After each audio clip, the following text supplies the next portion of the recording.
Red Voyage News splashing the check-in. Thank you for tuning in. In the headlines, Kyrie Irving referred to as property by ESPN's Jackie MacMullan. Now, if you were to just read the headlines and not read the article, you didn't watch the video, the interview that she had where she said that, you would think, okay, this bigot woman right here was just pretty much telling him, just shut up and pick cotton, shut up and run the field, shut up and play basketball, you shut up and be a good Negro, you shut up and be a good buck. And such is not the case, all right? Even though, okay, this woman looked like, you know, she's from Manhasset, New York, population 8,000, that's east of Queens. Rather, that's east of Queens, population of 8,000, that's where she was born and raised. Sounds like a place where Negroes aren't allowed to go to. And just by looking at a picture, I can tell, you know, she's probably had a few Negroes in the past removed from her vicinity. You know, just one too many Negroes here at this park. Let me call the police. Oh, just one too many Negroes here at this restaurant. Let me tell the owner. Oh, just one too many Negroes here at this basketball game. You know, let me call down one of the ushers and tell them, like, hey, why don't you check their tickets over there? You know, her listed age is 60, but she doesn't look, I swear she doesn't look a day over 87. Yes. You know, one of the funniest jokes Chris Rock has ever said was, he said, white people like their black the same way they like their pepper. Just a dash. Like, hey, just a dash. When I go up in this mall here, I just want to see just a dash of Negroes here. There's one too many. Hey, I'm just going to tell the mall security to remove them, or, you know, check their background, check to see if they're packing any weapons, any guns, if they have any drugs on them. And hey, if they don't have anything, can you just like kind of plant something on those? It's just way too many Negroes in this mall today. I'm just kidding. I'm kidding. All right. It's just a joke, you know, something you laugh at. Ha ha ha. All right, but I'm going to play this audio clip and I want you to hear what she said because I agree with her. I agree with what she said. So I want you to listen here. All right, hold on. Let me make sure the volume's up. Understand the Kyrie part of it without just being a bunch of jerks on podcasts that can't figure out how anyone can do this. Well, so I will tell you this. One of the I was thinking about all the conversations I've had with Kyrie through the years. One of them I had, I don't know, 2 years ago.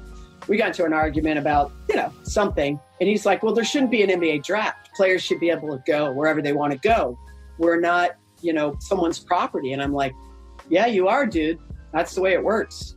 That's why you get paid all these millions. And so I really think in Kyrie's mind, I think the effects of the Capitol, I think the effects of the Jacob Blake shooting, I genuinely believe those things affected him. They bothered him. He felt like we are not putting importance where it belongs. These things are more important. I really believe that. Understand. Okay, so what she said, I agree with her. All right. You volunteered to join an organization where you represent a brand. Okay. You got to put on the jersey. You got to show up to practice. You got to do what is asked of you to do. You have to be an asset to the organization, fulfill your contract. And if you perform at a high level and if you go above and beyond our expectations, then we might renegotiate and pay you more. We do pay a lot of money, and our goal here is to win. Our goal here is to win and win the NBA championship. That's the goal. If you do not perform well, we feel that we can get somebody better. We're just going to trade you like you're just a deck of cards, like, you know, some Pokemon cards. Like, here, I'll trade you a Pikachu for this. I'll trade you this for that. You're traded around like, you know, damn near a slave. You're a high paid slave. And that's not even my words. That was something that came from Terry Crews. I don't know if you guys remember, but back in 2013, late 2013, there was a Miami Dolphins player. He was an offensive tackle by the name of Jonathan Martin. I don't know if you remember that, but he just walked away from the money. He walked away from the team. At the time, he was only 24 years old, and he just said, hey, man, I got tired of all the harassment. I got tired of all the racial slurs.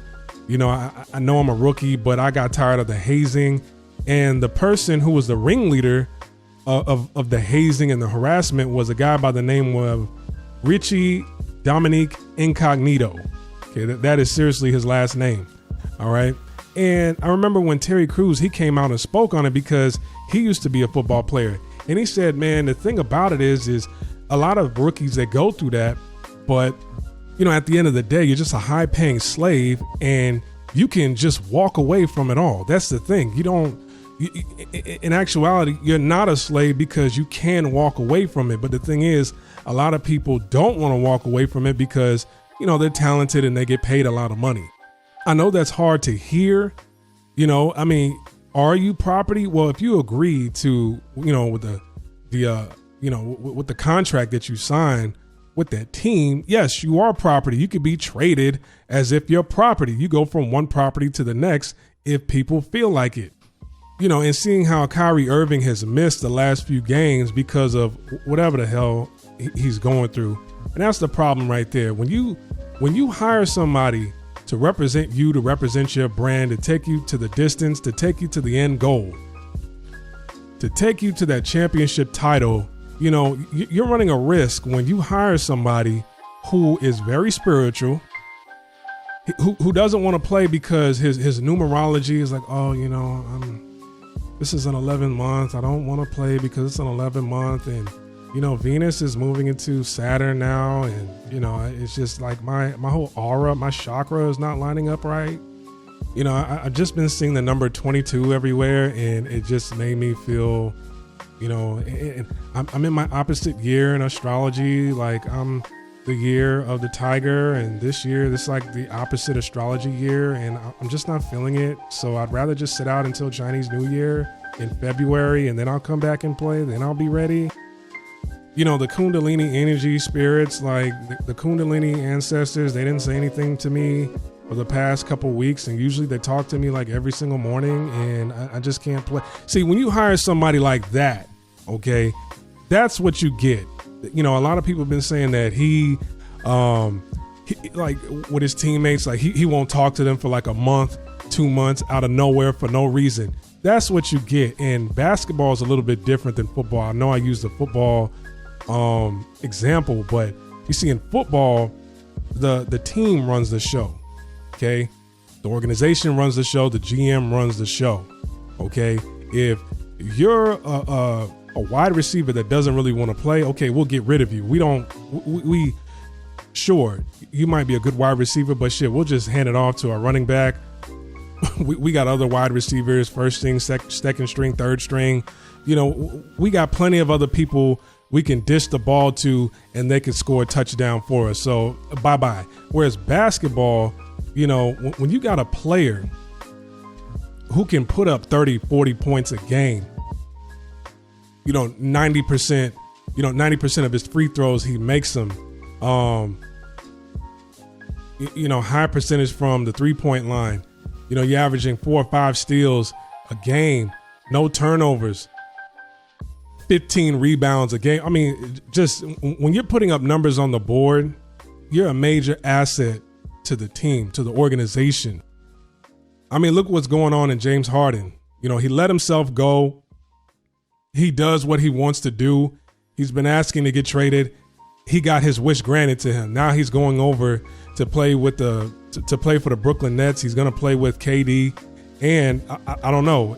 They said that Kyrie Irving might come back, but he's not allowed to play until today. But he had to forfeit $800,000 in his salary, and he was fined $50,000. So that's an $850,000 fine for what you did. And the thing is, he didn't even tell his coach. He didn't tell the staff. The only people he told that, hey, I'm not coming in, was he told like a few teammates he wasn't coming in. Stephen A. Smith said it best, like, hey, just retire. If this is how you're going to act, we've heard about your mood swings, your attitude from the past. Just retire. We don't want you. We don't need you. And it is a job at the end of the day. At the end of the day, it is a job. I know I said basketball players run the show. At the end of the day, man, if getting rid of you is going to cost me a 40-game losing streak, so be it. I'd rather have players that want to show up to work and do their job, that are easy to work with, than to have somebody who is going through a spiritual mood swing. I mean, he was before one game. What game was that? Before one game, he was burning sage all around the court. See, when you're an incense sage burner like that, like, man, come on, like we don't want you. And it's sad to see because he is a great player. Don't get me wrong, he is a great player. I mean, I've never seen somebody with handles like how he's able to handle the ball. I just, you don't see that amongst too many players.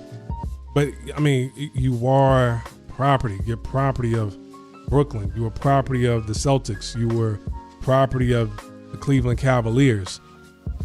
It is what it is. A lot of people accept it. When you work for the government, you're property. When you work for the VA, when you work, when you become, you sign up for the military, you are government property. A lot of people, they know that and they've accepted it. But when you on some, my mood ring, like usually it's purple and today it was just black and, I just don't want to feel like playing. Like this mood ring is just, I just don't feel like playing. And the next game, hey guys, I'm not coming to practice and my mood ring hasn't changed yet. I'm not coming back until my mood ring changes. I cracked an egg yesterday to make eggs for myself and the yolk was just red. And that's just bad luck for me. I just need to sit out for like 2 weeks. I can't bye. So I know I was joking earlier, but hey man, what Miss Jackie MacMullan had to say, I don't take offense to it. She was right. I don't see why this was this article right here was getting so much buzz over.